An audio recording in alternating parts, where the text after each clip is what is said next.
Well, Carter and I are co-chairing the 42nd spring meeting for Division 39, the Society for Psychoanalysis and Psychoanalytic Psychotherapy.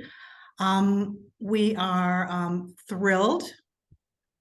Carter and I have been working together for years, but this is the first time we've kind of come together to really build something. And we have very different skill sets, but they seem to kind of work beautifully together. And it's been a really exciting time. The conference is called Our Beautiful Struggle, Destruction, Creation, and Psychoanalysis. And Our Beautiful Struggle came from a letter that Freud wrote to Jung in 1907. And when he said that, one day in retrospect, the years of struggle will be the most beautiful. And Carter and I really wanted to use that kind of creative energy, because we've been through so much, to imagine beauty at the conference. Okay. The second part was really influenced by Fanon, who wrote in 1976, and I'm going to read this. Every time a man has contributed to the victory of the dignity of the spirit, every time a man has said no to attempt to subjugate his fellows, I have felt solidarity with his act. So we were hoping to bring the two threads of Freud and Fanon together in this conference and celebrate psychoanalysis. Yeah. And I think too, it's a celebration of psychoanalysis.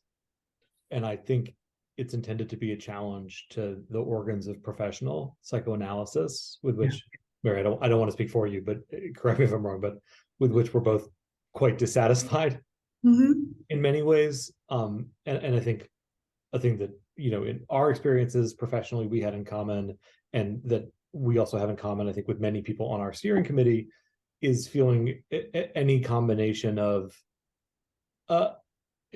ignored, undermined, damaged, abandoned by professional psychoanalysis and its organizations, and really wanting to build a meeting that could attend to why that happened, why that continues to happen all the time to so many people. What is it about our profession that can be so destructive? Obviously, like, the kind of ego ideal of psychoanalysis is as an intellectual tradition that can be destructive of defenses, of bad ideas, of bad institutions. And it is those things, but it can also eat its own, I think is a phrase that Mary, you used in the past, in a really ruthless, ugly way. And we wanted to build an experience for people in our community where we could really countenance and try to deal with that, and figure out, moreover, like, how to build new things for ourselves that could be better, for want of a better way to put it. Yeah, Carter and I talked a lot about this because we wanted to move out of a position of just grievance to actually creativity and actually making the conference that we wanted to go to. Okay, so that was the energy. That we were just kind of, we were tired of waiting. I felt personally invisibilized. But then we got this opportunity and said, okay, well, what's the conference what's the conference we want to go to? And I think I've been thinking so much about, there's this idea that psychoanalysis is over. I think that the old Mark Twain reports of my demise have been exaggerated. But what we were talking about, Carter and I talked about how psychoanalysis is so alive and vibrant. And Vanessa, you talked about in your podcast, in other areas, in academia, in queer theory, in the arts, in literature. It's very alive in many areas. So we wanted to kind of capture some of those voices and bring them into psychoanalysis as well. So we kind of broadened the traditional kind of categories of who would be coming to present. Yeah. Say more about that. Okay. Well, The first thing, I mean, Carter, you want to talk about our steering committee? Do you want to? Totally. Yeah. So our steering committee, to my knowledge, this is the first time I'm pretty positive that Division 39 has never had a steering committee that was all ECPs. So this steering committee is all early career professionals, which APA defines as within 10 years of graduation. We have a token white person on our steering committee, and besides that, And a token older person, which would be me. oh yeah, well, I'm aging like fruit here too. But this is a, on the whole, very young, very black and brown, very queer, very radical group of people curating this thing and building something that we really wanted to see for ourselves. And the Mary, you may want to speak more about this, but what I'll say generally is,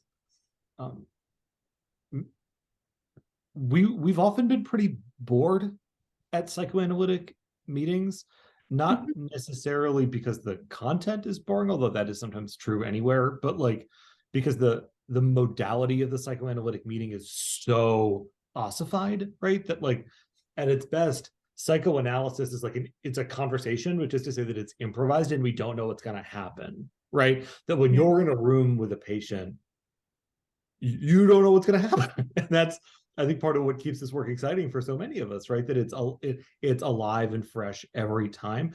And when we come together as colleagues, we're so not like that. So often, right? It is so staid, and we are so trying to impress each other and so trying not to put a foot wrong. And it really is, it's deadening, I think. And what we really wanted as we were building this conference is we essentially took out the idea of giving a paper at all. That's not happening at this conference.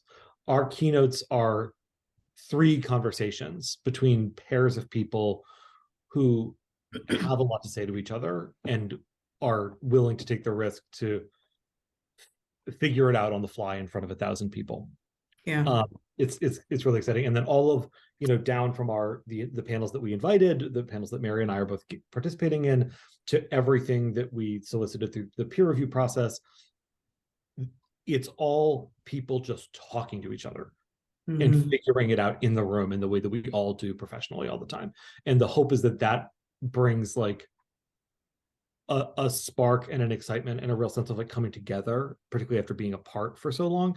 And also that it proves like we don't all just need to like show off for each other all the time, right? We get to be messy and go back and edit ourselves and, have a half-hatched thought that we don't necessarily stand by, and that's intellectually honest and desirable and doesn't need to be great.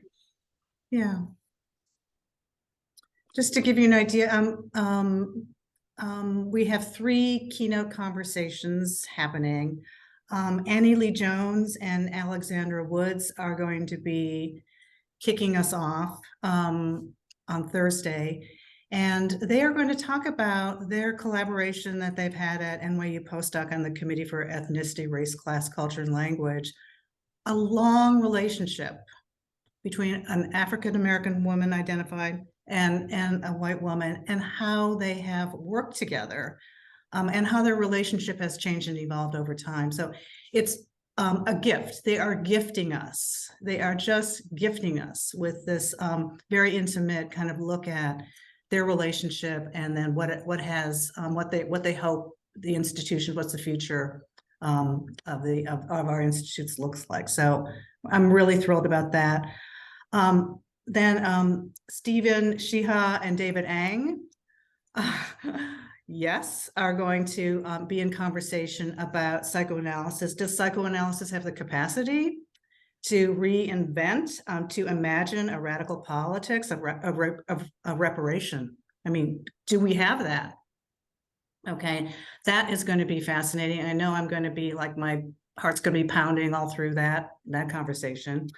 And then on Saturday, Anne Pellegrini and Jeff Charlotte, who is a journalist, are going to talk about religion in America. And Anne's going to talk about religion and psychoanalysis, and how we have somehow siloed religion and psychoanalysis in ways that doesn't make sense, because I know in my work, people are talking about religion all the time. But I think we're inheriting some kind of bifurcation from Freud that's not part of treatment. Anyway, they're going to talk about that, and that's going to be very exciting as well.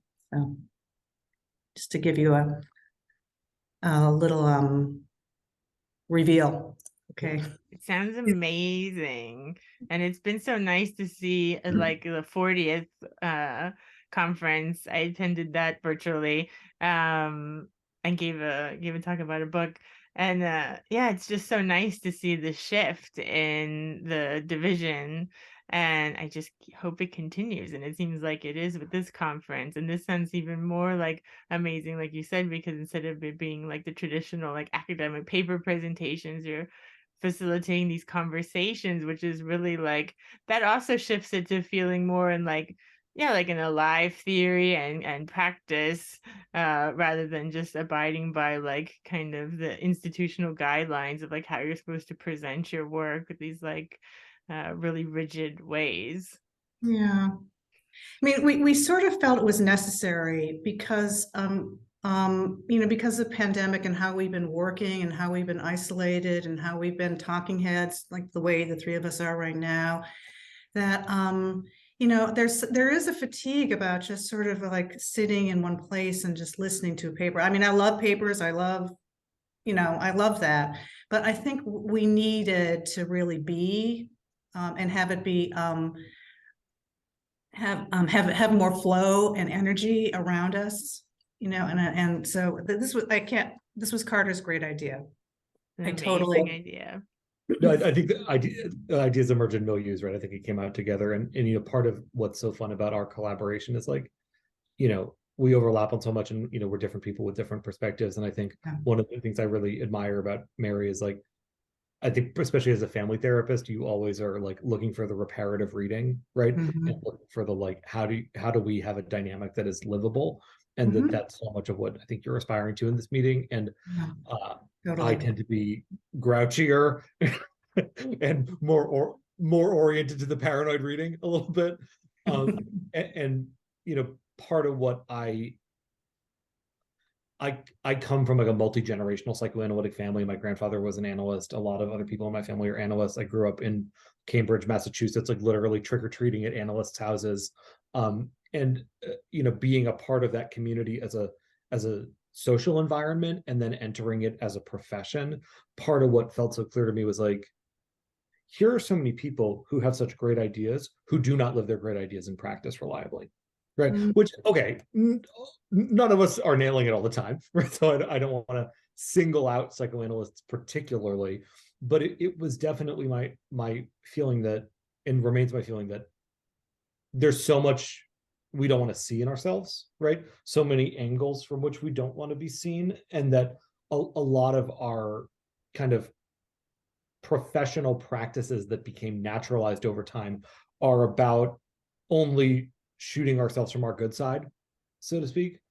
And I think my research and my work is so about what are the harms that come to people in our profession because of what's on the not good side, right? What we're defending against, our unsavoriness, our narcissism, our sadism, right? Our tendency to coerce. That I think if we really believe in psychoanalysis as a mode of like transforming ourselves, what it invites us to do is look at everything, right, in as unvarnished and frank a way as we possibly can, in order to like not be so ruled by our like the weaker parts of ourselves, or the more unreconstructed parts of ourselves. And that I think as a profession, what I'm hoping is that this kind of meeting and others like it, like, they create a venue for us to just like deal with ourselves as we are, and not do so much like what Goffman called face management. And that some level of trust that's going to be generative, even if it's new or uncomfortable in some way. It shouldn't be that new. We all do it work all the time. Especially if it's uncomfortable, it'll be generative. Yeah. What do you think it is? This is like my endless frustration with like the practice, so transformative. What is going on in the institutional structures that is so deadening? You know, like what are we doing? Yeah, Can I take a whack at that one, Mary? please. I've been writing about this a lot. Mhm. I'm one of these people who was like, you know, like a constant adjunct and working all the time, and like I didn't have the spaciousness to really write, and so I'm trying to get some of this stuff out now. Mhm. But I really think that our institutions, I'm speaking for the United States because that's the context I know. I think that this generalizes in ways, but I can't say so decisively. But in the United States, our psychoanalytic institutions are totally bound up in whiteness and authoritarianism and a kind of capitalist mode, right? Mhm. Like from the get, the New York Institute, like the first one, it initially invited Jewish analysts who were being persecuted from abroad and like kind of brought them over and stewarded them the first time. And then when more people started asking them to come, what they literally said was, they're going to take all the patients and then we're not going to have any money, so I guess they can stay. Right? This kind of stuff is in our institutional history from the get, right? That there I think Nancy McWilliams called it cultures of narcissism, right? Like you don't see a lot of situations where Nancy McWilliams, Otto Kernberg, and me all agree on something, but what it seems like we all agree on is that like there is a disavowed identification with authoritarianism and whiteness Yeah. and power that governs our institutions, and that like they that culture and the kind of like opacity and self-contained nature of these institutes is just so, it's such a total institution for the people who are a part of them that it just invites massive destructiveness, right? Like sexual boundary violations, people being to borrow a phrase from one of my colleagues, extruded in these really dehumanizing, humiliating ways that really can like run a career aground in different ways. There's just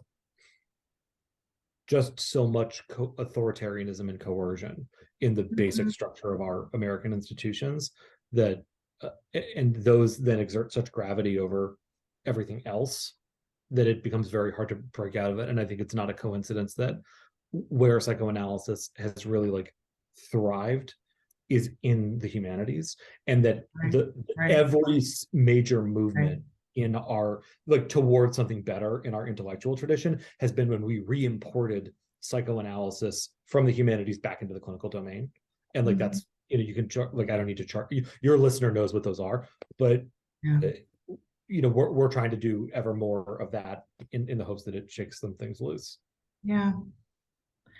Yeah, I think I agree with what Carter's saying. I think my own experience with I rather than going into psychoanalytic training, I went into family therapy training, you know, and that was a very conscious move. This is, you know, I'm a lot older than you guys. Back in the Stone Age, this is even before relational, you know, was really a thing. Okay. But I made that decision because I didn't think psychoanalysis spoke to material reality in a way that I was living, you know, as a mixed race person. It just did not theoretically, it didn't capture it, which was so disappointing because whenever I read anything in psychoanalysis, it's already always there, you know, issues of marginalization and body and affect, and it's already there. But for some reason, when we go into our training institutes, it's left at the door. So I don't know why that happened, but I never found that it spoke to my lived experience. So I rejoined, you know, Division 39 because Carter, was doing stuff like this, and I thought, you know, well, maybe I'll give it a try. And now I'm back and realizing that you know, we just have phantom limbs. I mean, in the field, we just need to regenerate them. Okay, so part of this is part of the conference for me is a real path of heart to kind of bring this back. Yeah, and be inclusive and be welcoming. There's so many barriers to entry. There's no need. to have them that way. There's no need. Yeah. I'm just, yeah. That's perfectly put. There is no need to have all of these barriers to entry and like all these divisions in the field of like what psychoanalysis really is and how it has to be like this many times a week and in this way and everything. It's like there are many psychoanalyses, you know. You know what, to your point though, both you know, Vincent and Mary, I think it's about money, right? What one of the panels that I'm most excited about at the spring meeting is it's about money, class, and psychoanalysis, right? Which is a topic that kind of comes up periodically and then it doesn't really it gets defended against, right? There's a doing and undoing. And the more I look at this, the more I really think like a major function of our institutes is to provide a reliable upper middle class income to people who control them, right? The fact that these are self-funding institutions that don't really have meaningful endowments for the most part, right? And where they function like almost like what Tressie McMillan Cottom calls like lower ed institutions, right? These highly tuition dependent institutions that have a structural incentive to extract from the people who come to them, right? In order to, you know, keep the people who are running them in business. And I think that there's a lot of reasons why we don't like to talk about that as an institutional matter, but like, I think we ignore it at our peril, right? We ignore these kinds of material financial incentives that govern our intellectual tradition at our peril. Yeah, that's very true. And then who gets access to the money that's generated through psychoanalytic practice? Like, yeah, if it's 4 or 5 times a week, you know, and they only give it to these students that have followed these rules to get up to their standard. The majority of American analysts are clinicians, right? I mean, that we have data on that, right? So I really think we can't ignore that. In a way, it's actually more of a patronage system than it used to be in the 40s, 50s, and 60s, right? Because in the mid-century American context, there were a bunch of people going into psychoanalysis, right? So this desire to like mint more people who needed to be trained, you could ethically justify that, right? But in a way, it actually does run parallel to what's happened in the humanities in the US, where the shrinking of professional opportunities for the people who get that terminal qualification, right? It's shrunk to the point where basically everybody seeking the path in, what they're actually doing is just propping up the livelihood of the people who were already there, and that they're not going to be able to go and do it. Like they're not going to be able to go do the thing. I personally don't care. Like I don't think many people need to be in therapy that frequently to do generative work. But it just seems to me that like it's always revealing when we can't be honest with ourselves. You know, when there's something like we scotomize, like it's right in front of our face and we just can't stand it.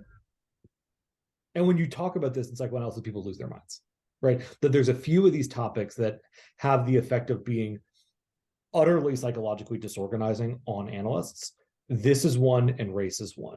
And there's I'm currently actually, I'm going to be presenting early findings of this work at the conference. But I'm the PI of a study on Black, Indigenous, people of color's experiences of discrimination in psychoanalytic professional organizations. And one of the things we're finding is that discrimination is absolutely the norm and not the exception for BIPOC in our field. And that one of the quotations from one of our participants that sticks with me constantly is she said with this tone of total frustration, "You're supposed to be thinking dynamically." There's this constant experience of these, you know, you as a person of color, as a working class person, as a like there it's so obvious to you how dynamically rich these issues are and what a thick enactment is happening around you. And then the person who's supposed to be, you know, teaching you to think that way is just constitutionally incapable of doing it, right? It almost reminds me of Peter Fonagy has this thing that he found in researching people with borderline dynamics where they learn to turn off mentalizing in the context of certain close relationships because it is just too threatening, right? And that is a necessary adaptation in that early phase of life that then makes it kind of impossible to have rich relationships as you get older, because when you get close, you just can't see the person in front of you for who they really are. You can only see them for your projected anxieties. And you almost see that happening with analysts so often. I think that like their capacity to think analytically collapses at the site where their material security is most in play. Sure. Sorry, ranting. I love ranting. It's a lot of food for thought. It's so important. Yeah. And I think, and it's one of the problems that I see in it is that psychoanalysis has become sort of, for some reason, it's become in the pecking order of therapies.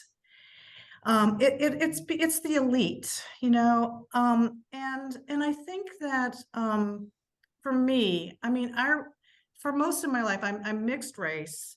For most of my life, I have need to survive. I've had to kind of forward my my whiteness. Okay. And when I thought that I was achieving that, I thought I was really accomplishing something. Okay. I thought I was, doing something. Obviously, it was driven by survival, but at a certain point, it wasn't. It was driven by some kind of need for recognition. And I think psychoanalysis has positioned itself as it's the top, it's the most elite, so that there is an already embedded in that kind of an exclusive thing that you have to kind of prove yourself over and over again and jump through hoops and there's something about that and then once you're there, you're supposed to be grateful, that you're in the fold. That's really problematic when you're looking at barriers to entry and people who haven't been able to have access to those layers of privilege, are dealing with in a constantly. Yeah. Absolutely. Again, class, race, and money. Yeah. Class, race. Yeah. Yeah, I went to that first New York Institute. That's the institute I went to. And yeah, when they had their like open house party and everything, it's like, Upper East Side, Manhattan, this like huge ballroom events and all of this stuff. And it's just yeah. It's old white boys club. Yeah. Any other institution with that kind of human geography, we would automatically be suspicious of it, right? As anybody remotely on left, it's just the word that the young people use is sus, right? It's suspicious. And when you add the factor of like, we're plumbing the depths of people's most intimate secrets, right? Just the extraordinary leverage and coercive potential of that just it really troubles me. And I mean, there have obviously been like lots of different institutions that have tried, I think, to move away from that in different procedural ways and cultural ways. I'm not sure how successful they are, because I think in a way it's the product of like an unmetabolized like intergenerational traumatic lineage for so many of us in psychoanalysis, right? That like it's like, what, I forget is this Stefan Gaudier? I can't remember, but they had a big history, right? That it's really, really hard for us to like countenance how, how in the undertow of big history we are in our field, and how hard to shake. Yeah. Yeah, and then the other side of that, when I went to that institute, is them like teaching you, how to see who is like eligible for psychoanalytic treatment, like who's able to receive it, as if like anyone can't benefit. That's the other side of completely, cutting off the patients. Right. Part of what sticks with me, just in relation to what you're saying, Vanessa, is when you're product of, this is a subculture, right? When you grow up and when you're a product of this subculture, what you really see is that analysts are crazy. Right. And like people sometimes sort of glibly say like, well, why shouldn't we, like, of course we are, why should we be any different than anybody else? And it's like, yeah, I agree with that, but like we set ourselves out as if we're not, right? Our entire, like I'm saying I'm not trained as a psychoanalyst, but I have an impulse to not give credence to their title protection of that, because I think intellectually what we're all doing here is psychoanalysis, and that makes us psychoanalysts. But the just sheer amount of like insight-free crazy behavior is out of control. And I don't really think we have a lot of standing to make a determination about, like, yeah, it's psychoanalyst, heal thyself with a lot of these things, right?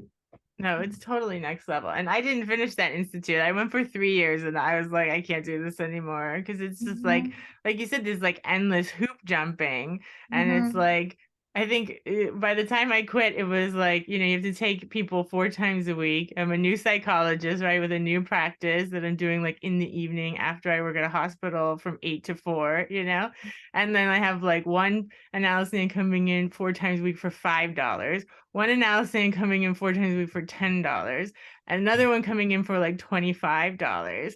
And then my $10 guy, he started grad school. He was like, yeah, good for him. He's like, moving forward in his life. And we couldn't make our schedules align for one semester. And I was like, okay, so this semester, I just told my supervisor, he's going to come 3 times instead of 4 times. Because, I didn't think that would be a problem. And they were like, oh, well, then you can't like move forward. And I was like, what? And I was like, it's just for this one semester. And the only other thing I could do was like see him at like 6:30 or something before I went to the hospital. Some like crazy schedule. And I was like, I'm not doing that. And they're like, well, you can take on another analysis. And I was like, so I'm gonna have another 4-time-a-week patient for like $10. It's like, I can't afford to do this. I could just work as, I'm already a psychologist. I could just work as a psychologist and take insurance and get $100 a session. Like, this is crazy. It's crazy. And you're raising, right? They have meaningfully no evidence that actually makes a difference, right? This notion of 3 times a week, there's just like not an evidentiary basis that it matters, right? That nobody can cite me anything that really persuasively says that. So it's an article of faith, right? And I think this is where we're so excited to have invited like Anne Pellegrini and Jeff Charlotte, right? That like religion is this underanalyzed aspect of psychoanalytic life, including and especially, I know this is not a new insight, but like how psychoanalysis functions as a kind of clerical order and along clerical logics. And as somebody who grew up in Boston during the cardinal law era of like cover up sexual abuse, like I am not inclined to set a lot of faith and store in any organization that runs itself that way. Yeah. Right. Totally. And I don't want my analyst to subscribe to that. Yeah.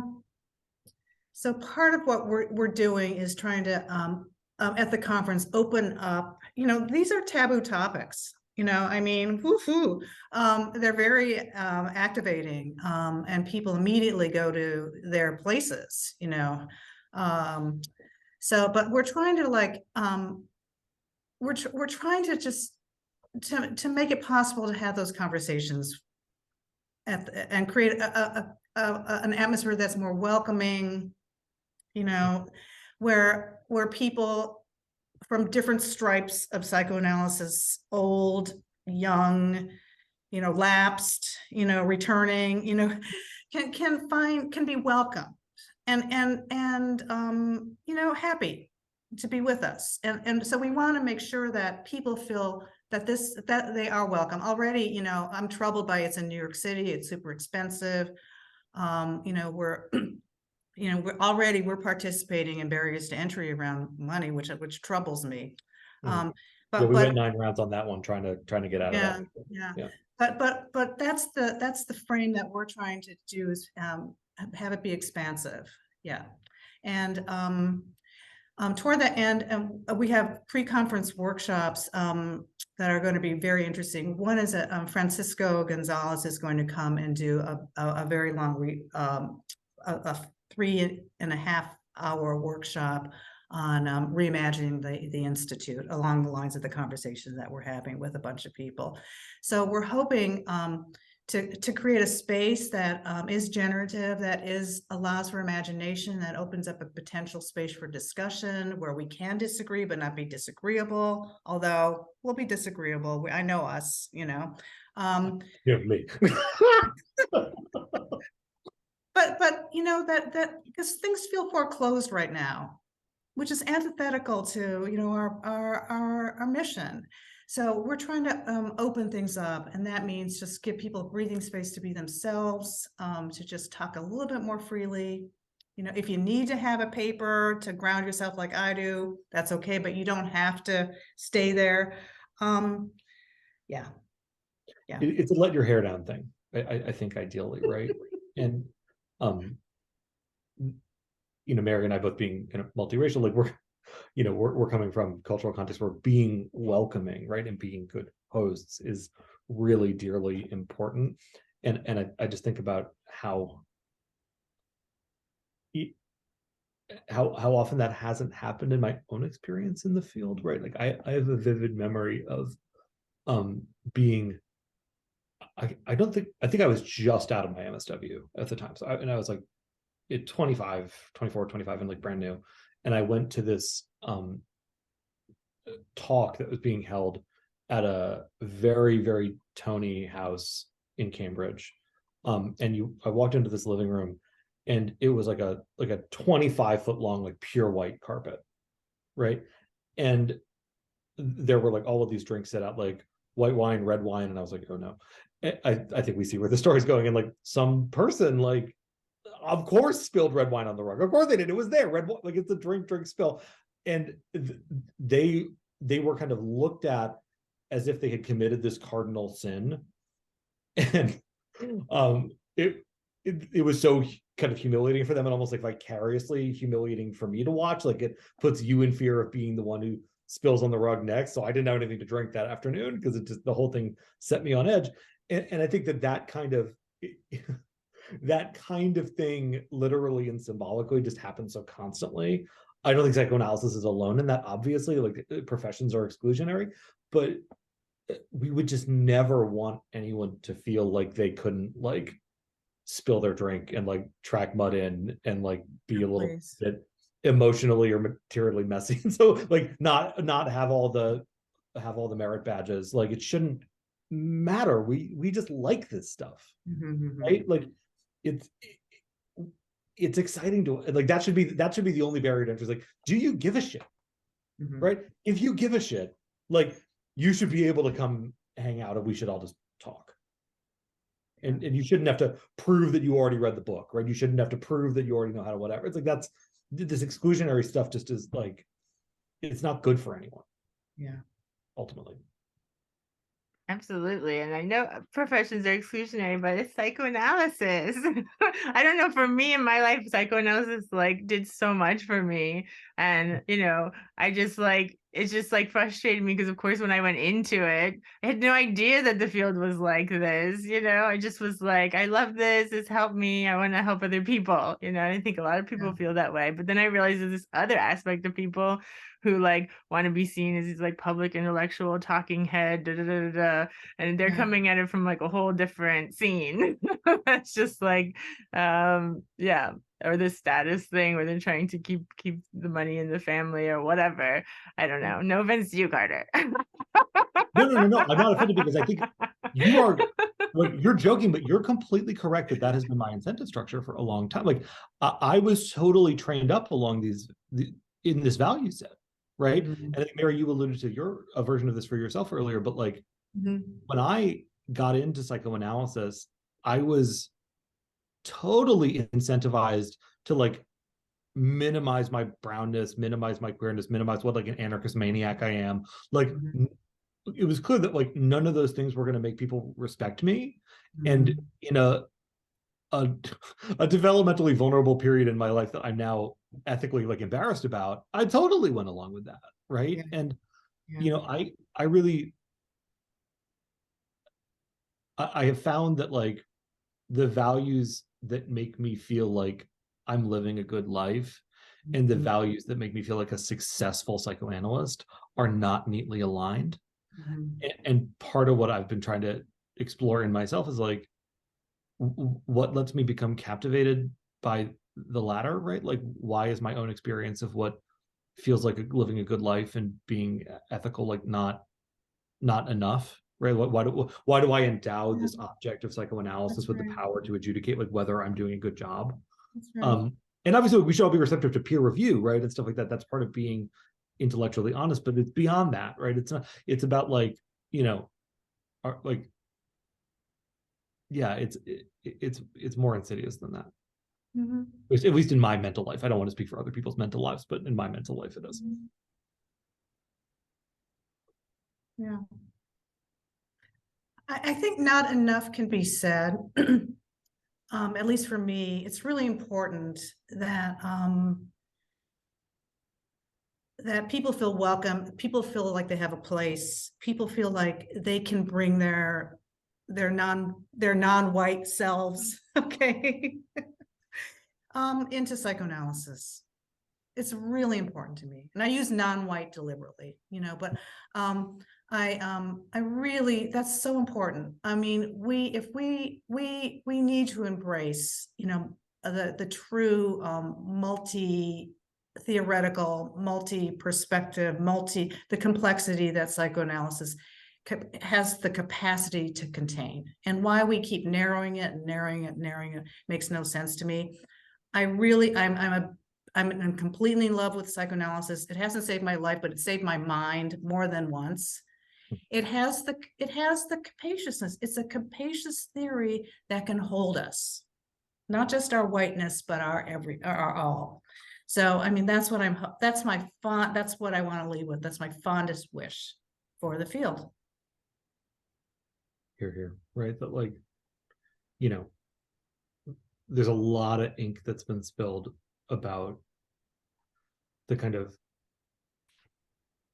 what compromises psychoanalysis had to make intellectually and institutionally and materially coming out of the crucible of the Second World War and like all of the flight and displacement and trauma around that.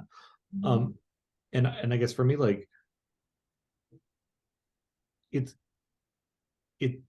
has the potential to be this incredibly like anti-capitalist, like countercultural practice, right? Where it's like, I think there's a lot of hand-wringing about how our mode of doing therapy is being pushed out by things like managed care and stuff like that. And there's a fight that needs to be fought around that for the sake of access for people who don't have money.